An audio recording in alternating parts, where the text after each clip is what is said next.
Welcome back to the channel. So the plan now is to quickly drain the fluids of the car, because I have to drain the coolant to get everything off. I have to take the coolant hoses and everything off the turbo, and we have to take off the Y-piece of the manifold today, and I also need to take off the downpipe so I can take it to Martin so we can modify it for the new turbo. So today I'm going to take this whole bloody car apart again. So that's what we're going to do now. We're going to start with the fluids. Then we're just going to leave it for a while so it can completely drain, and then after that's drained we can start disassembling everything. So yeah, fun times, eh? I just can't let you go. Lord knows that I've tried to. You said I was the only one. No one likes being lied to. You made this mess and left me with the pieces. Now I wanna burn all the bridges between us.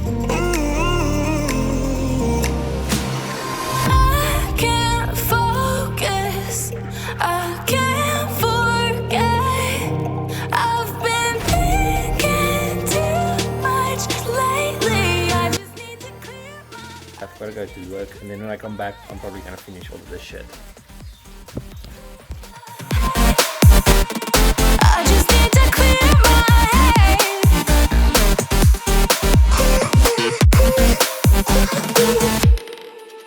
I've been stuck on your memory, but it's not like I need it. And we may have some history, but we don't have to repeat it. You made this mess and left me with the pieces. Now I'm gonna burn all the bridges between us.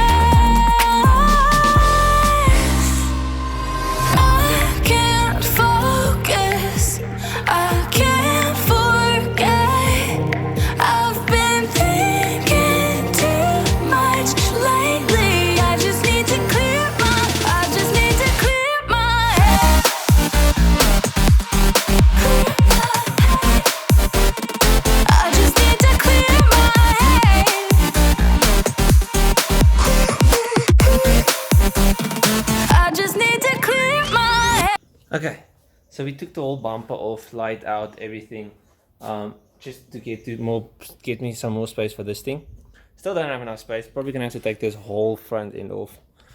But I want to first see if it's possible to get the downpipe loose. I don't even know if the camera looked at me, but I want to first see if it's possible to get the downpipe loose from the bottom. Get this one out, and then maybe there's more space for this stuff, because I don't want to take this off when I need this. Maybe I can get the stuff off that I need to get off, because this thing is not bolted to there anymore. So if I can get this thing loose and this thing loose without having to struggle with this thing, it's a bonus. Probably gonna have to take everything off, but I don't want to, so I'm gonna push it to the end. Progress is being made. Look what's loose. I got the downpipe loose. Now I just have to wangle it out of here, because that's the problem. One downpipe out. So now we can actually take it out. This has to be sawed off, and then the new flange has to be welded onto that. So now we just have to get this brewski off. There's a V-band clip down there, and then there's a V-band clip down there. Sorry, you can't even see. Sorry, there's a V-band clip down there, and there's a V-band clip all the way in there as well. But we're progressing. Okay, we just got the waistcoat off now. So that's there. So now it's just this thing that's left. So I think I already loosened the bottom V-band. So I just have this one here, but I can't really get to it. So I'm going to have to take the O2 out, then loosen that one, because I really don't want to take the front end off. And I think I'm not going to.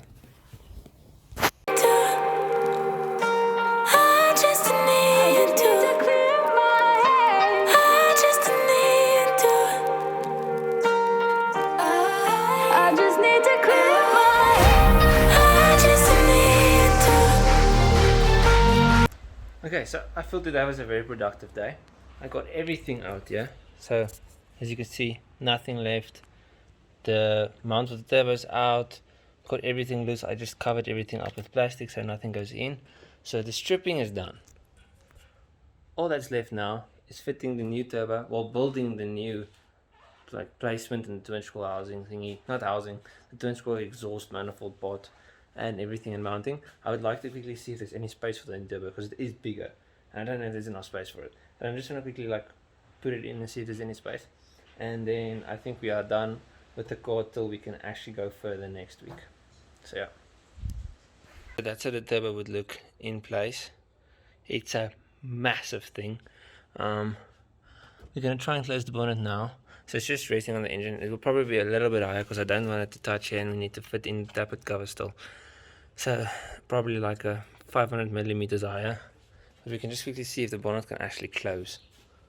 So let's take out my shift thing here. Let's see. Actually looks like it's clearing. Let's see if it closes all the way.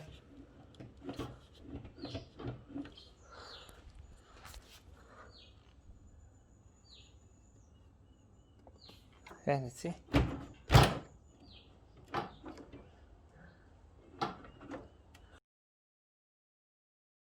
So in the last video I was all about this truck turbo. We're going huge, very big turbo, everything.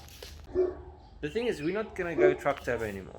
And the reason why is just space. And I'll explain you now why and what we're going to do, because we are still going to technically upgrade the turbo. It's just I can't go for a big frame turbo, so I need a turbo that's big on the inside but not bigger than the one I had on the outside. So you see here, the way mine was built is this thing, the wastegate sits here. So this thing sits in the engine this way, and then it sits here and the wastegate's just underneath it. And all the wiring and everything, the plumbing, even the screamer pipe, this thing, and we can't move it. I mean, this thing is stuck in here because there's almost no space. Because remember, we've got the steering rack on the right side, so there's not a lot of space here. If we go twin scroll and make everything go here, there's no more space for the screamer pipe. So just all the engineering costs of moving the turbo forward is going to be crazy expensive. I'll tell you exactly what we're going to do with the old turbo now. Let's just start with the putting everything back together.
Okay, so next step is the O2 sensors.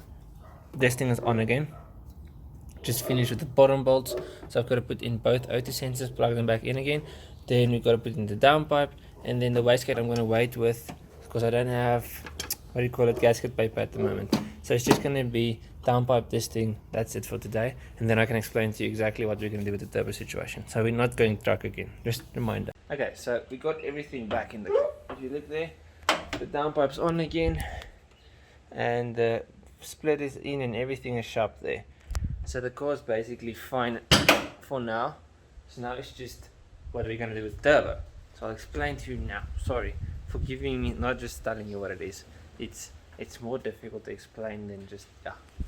So I'm going to explain with a different turbo because I don't have the old turbo anymore actually. So the big Holset turbo, that's going to go to my stepdad. He's going to put it on his diesel. So that's what that's coming. This is a different turbo. Okay, so you remember the old turbo? So I don't have it. It's currently in because we're going to change it. So imagine this as the old China turbo, no? So ignore the name. What we're going to do is basically I'm going to bore out this to make it bigger. So we're going to put in a Gt35 67mm blade in the front. And we're going to bore out the back plate as well, so it fits properly, okay? I'm not bore, what do you call it, machine. I'm going to machine it out. And then the exhaust housing is going to stay the same. So that's a 67mm at the back on all turbo. But what we're going to do with the actual inner is we're going to go dual ball bearings. I'm going to basically take the China turbo and convert it to a Garrett turbo, but without like buying a Garrett. So I'm going to buy a Garrett inner and the Garrett blade in the front. The housing is going to stay China, but it's going to cost me much less than buying an actual GTX35. So this is going to be a Garrett on the inside, but the Chinese turbo on the outside. So it can fit on the car as is, because the housing is going to stay the same. It's just going to get machined out of it to fit the bigger blade. It's going to have the dual ball bearings. It's going to work 100%.